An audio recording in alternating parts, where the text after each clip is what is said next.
Friends, good morning. हम अभी तक आईआर स्पेक्ट्रोस्कोपी पढ़ रहे थे। अब कुछ हमको characteristic observations of various functional groups and interpretation of IR पढ़ना है, जिसके द्वारा हम विभिन्न क्रियात्मक समूह या फंक्शनल ग्रुप्स की स्ट्रक्चर को ज्ञात कर सकते हैं। तो हमारा टॉपिक है आज का विभिन्न क्रियात्मक समूह के अभिलाषणिक अवशोषण एक कार्बनिक यौगिकों के आईआर स्पेक्ट्रा। प्रत्येक अणु में बहुत प्रकार के कंपन होते हैं, अतः किसी यौगिक के आईआर स्पेक्ट्रा में बहुत से अवशोषण बैंड पाए जाते हैं। किसी यौगिक के आईआर स्पेक्ट्रम में फिंगरप्रिंट रीजन या अंगुली छाप क्षेत्र में अधिकतम अवशोषण बैंड होते हैं। बहुत अधिक समानता रखने वाले यौगिकों के अंगुली छाप क्षेत्र या फिंगरप्रिंट रीजन भिन्न होते हैं, जिनके द्वारा इनमें आपस में विभेद किया जा सकता है। अब हम एक एक करके सभी क्रियात्मक समूह लेंगे। पहला, एल्कोहल्स। एल्कोहल्स के आईआर स्पेक्ट्रम में दो मुख्य अवशोषण बैंड होते हैं। पहला, OH तनन कंपन या OH स्ट्रेचिंग वाइब्रेशंस। OH तनन कंपन का क्षेत्र 3650 से 3000 सेंटीमीटर -1 तक होता है। अवशोषण बैंड का वास्तविक आकार तथा स्थिति हाइड्रोजन बंध पर निर्भर करती है। एक स्वतंत्र हाइड्रोक्सी समूह 3650 से 3590 सेंटीमीटर -1 क्षेत्र में एक प्रबल बैंड देता है, जबकि हाइड्रोजन बंधित हाइड्रोक्सी समूह एक चौड़ा तथा विस्तृत अवशोषण बैंड निम्न तरंग संख्या 3580 से 3000 सेंटीमीटर -1 पर प्रदर्शित करता है। दूसरा ऐसे मुख्य अवशोषण बैंड होता है CO तनन कंपन।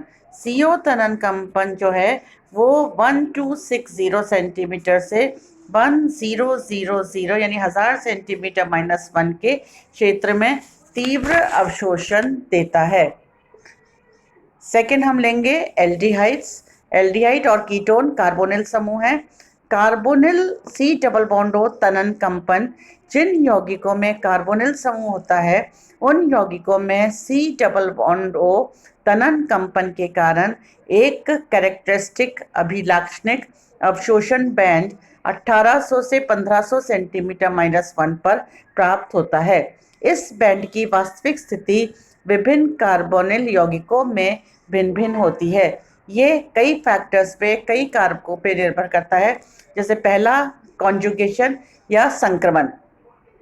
अनसैचुरेटेड कीटोन्स, असंतृप्त कीटोन तथा एरोमेटिक कीटोन में कॉन्जुगेशन के कारण, संयुग्मन के कारण C डबल बॉन्ड O तनन कंपन का अवशोषण बैंड निम्न तरंग संख्या की ओर खिसक जाता है।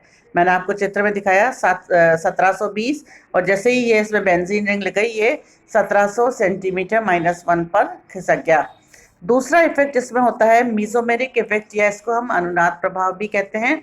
+M प्रभाव के कारण कार्बोनिल तनन कंपन निम्न तथा -I प्रभाव के कारण उच्च तरंग संख्या की ओर विस्थापित हो जाता है।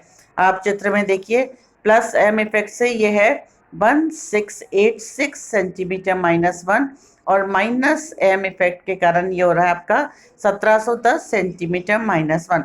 इसी प्रकार अवशोषण बैंड को इंडक्टिव इफेक्ट या प्रेरण प्रभाव भी जो है आपको प्रभावित करता है। चौथा, रिंग स्ट्रेन, वलय में तनाव। एलिफेटिक तथा 6 सदस्य साइक्लिक कीटोन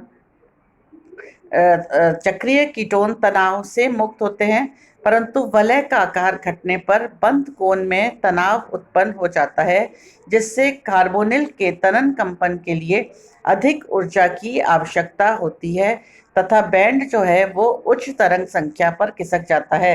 अब आप मैं देखिए, मैंने बता रखा है, चित्र में बता रखा है, एसीटोन का 1720 सेंटीमीटर -1 पर है, और दूसरा जो है वो 1775 सेंटीमीटर -1 पे, यानी उच्च तरंग दैर्ध्य की ओर खिसक जाता है।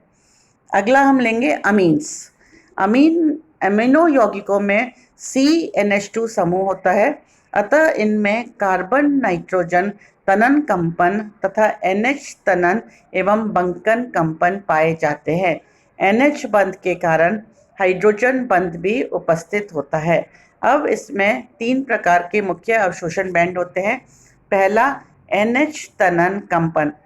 प्राइमरी अमीन्स प्राथमिक अमीन के तनु विलयन का IR स्पेक्ट्रा सम्मित एवं असम्मित तनन कंपन के कारण 3400 सेंटीमीटर -1 तथा 3500 -1 पर दुर्बल अवशोषण बैंड प्रदर्शित करता है। हाइड्रोजन बंध से इनकी आवृत्ति थोड़ी कम हो जाती है। यदि हम सांद्र विलयन लेते हैं तो ये हमें अवशोषण बैंड 3330 से 3250 सेंटीमीटर -1 तथा 3400 से 3330 पर अवशोषण बैंड देते हैं। एरोमेटिक प्राथमिक अमीन थोड़ा उच्च फ्रीक्वेंसी या आवृत्ति पर अवशोषण देता है। दूसरे प्रकार का जो अवशोषण बैंड होता है वो होता है NH बंकन कंपन। प्राथमिक अमीन्स के NH बंकन अवशोषण कंपन 1650 से 1580 पर अवशोषण देते हैं। हाइड्रोजन बंध से इनकी आवृत्ति थोड़ी बढ़ जाती है। लिक्विड आपका प्राइमरी व सेकेंडरी अमीन का स्पेक्ट्रा जो है वो 909 से 666 सेंटीमीटर -1 क्षेत्र में अवशोषण देता है। तीसरा मुख्य अवशोषण जो इसमें बैंड प्राप्त होता है वो CN तनन कंपन के कारण होता है।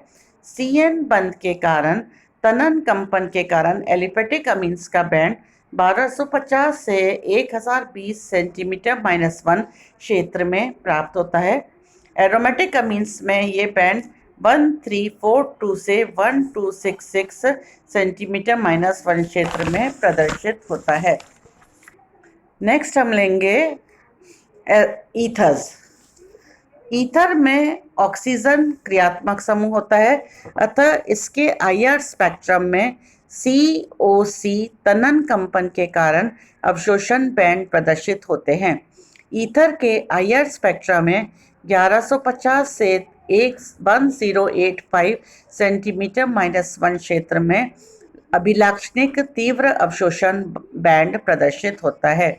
यह COC के तनन कंपन के कारण होता है।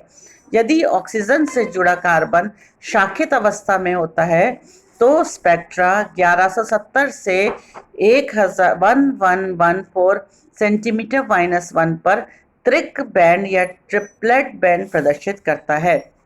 एरिल एल्किल ईथर में असम्मित COC तनन कंपन के कारण 1275 से 1200 सेंटीमीटर -1 पर एब्जॉर्प्शन बैंड या अवशोषण बंध प्राप्त होता है। अब आया आपका नेक्स्ट आया एरोमेटिक हाइड्रोकार्बन्स। एरोमेटिक हाइड्रोकार्बन और उसकी व्युत्पन्न का अभिलाक्षणिक बैंड 1600 से 1450 सेंटीमीटर -1 पर कार्बन कार्बन बंध के तनन कंपनों के कारण प्रदर्शित होता है। इनके साथ ARH यानी एरोमेटिक हाइड्रोजन बंध के तनन कंपन के कारण एक अवशोषण बैंड 3050 से 3000 सेंटीमीटर -1 पर प्रदर्शित होता है। इन दोनों के अतिरिक्त एरोमेटिक हाइड्रोजन के बंकन कंपन भी काफ़ी महत्वपूर्ण होते हैं।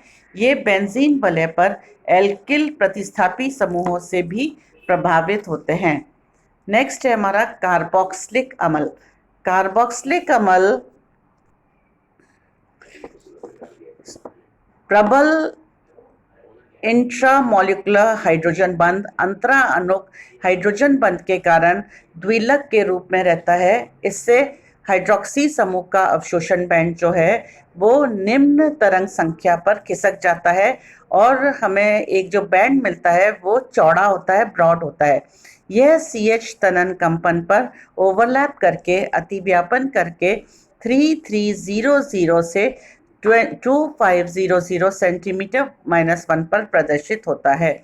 हाइड्रोजन बंध से C डबल बॉन्ड O अवशोषण बैंड भी निम्न तरंग संख्या की ओर अर्थात 1725 से 1705 सेंटीमीटर तरंग संख्या पर खिसक जाता है। आप चित्र में देखिए, मैंने आपको डायग्राम में शो किया हुआ है हाइड्रोजन बंध से कैसे अवशोषण बैंड जो है वो प्रभावित होता है। नेक्स्ट आपका हुआ एस्टर। एस्टर में carbonyl C double bond O तथा CO तनन कंपन के कारण 1750 से 1735 तथा 1300 से 1000 सेंटीमीटर -1 क्षेत्र में दो अभिलाक्षणिक अवशोषण बैंड प्राप्त होते हैं। संतृप्त एलिफेटिक एस्टर जो है 1750 से 1735 सेंटीमीटर -1 में अवशोषण बैंड देते हैं। अनसैचुरेटेड एरिल एस्टर, असंतृप्त एरिल एस्टर का कार्बोनिल समूह निम्न तरंग संख्या की ओर विस्थापित हो जाता है। अब लास्ट हमारा है एमाइड। एमाइड समूह आप जानते हैं CONH2 ग्रुप। एमाइड में carbonyl C double bond O तथा अमीन NH2 समूह के अलग अलग अवशोषण बैंड होते हैं। कार्बोनिल समूह 165 सेंटीमीटर -1 पर एक प्रबल अवशोषण बैंड देता है तथा अमीनो समूह सममित तथा असममित तनन कंपनों के कारण दो अवशोषण बैंड 3350 सेंटीमीटर -1 तथा 3180 सेंटीमीटर -1 पर दर्शाते हैं।